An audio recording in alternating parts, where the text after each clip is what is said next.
নমস্কার বন্ধুরা, উর্মির রান্নাঘরে আপনাদের স্বাগত। আমার আজকের রেসিপি হোপা চিংড়ি। আসুন তাহলে দেখে নেওয়া যাক আজকের এই ভিডিওটি।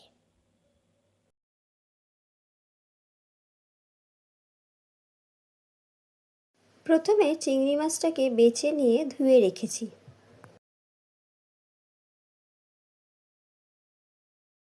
এবারে হোপাটাকে কেটে নিতে হবে। তার জন্য হোপার গাটা ভালো করে চেঁচে নিতে হবে। চেঁচে গোল গোল করে সরু সরু করে কেটে নিতে হবে।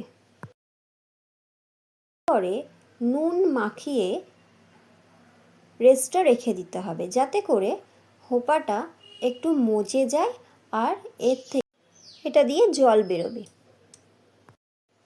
এবারে কড়াইতে তেলের মধ্যে 5 ফোড়ন, শুকনো লঙ্কা দিয়ে নুন হলুদ দিয়ে দিতে হবে। ফোড়ন হয়ে গেলে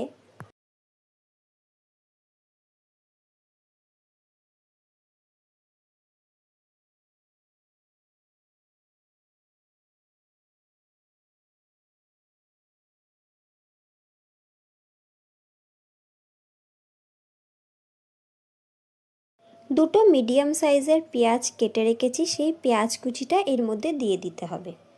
দিয়ে ভালো করে নেড়ে ভেজে নিতে হবে।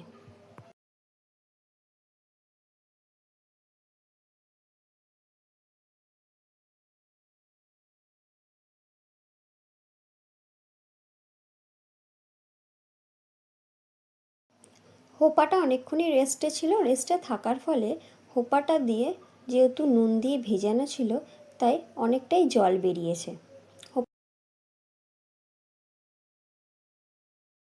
পেঁয়াজ ভাজা হয়ে গেছে। এবারে আগে থেকে বেছে রাখা চিংড়ি মাছটা এর মধ্যে দিয়ে দিতে হবে। দিয়ে ভেজে নিতে হবে হালকাভাবে। ভাজা হয়ে গেলে তুলে রাখতে হবে। একটা টমেটো টুকরো করে এর মধ্যে দিয়ে দিতে হবে। 1 চামচ আদা কাঁচা লঙ্কা বাটা দিয়ে দিতে হবে। দিয়ে ভালো করে কষাতে হবে। এবারে হোপাটাকে জল থেকে তুলে ভালো করে নিংড়ে পুরোটা এর মধ্যে কড়াইতে দিয়ে দিতে হবে।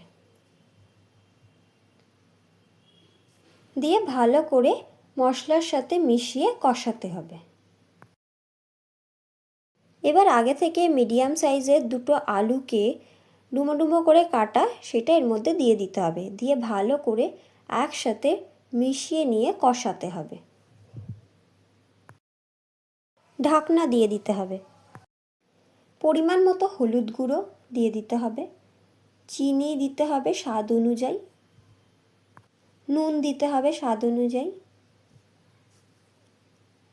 দিয়ে ভালো করে আবারও কষিয়ে নিতে হবে।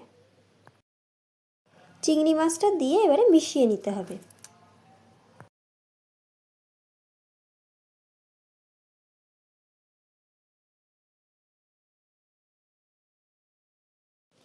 ওপর দিয়ে গরম মশলা, ভাজা মশলা ছড়িয়ে দিতে হবে। দিয়ে জলটা শুকিয়ে গেলে মাখো মাখো নামিয়ে নিতে হবে। হয়ে গেল আজকের আমার রেসিপি হোপা চিংড়ি।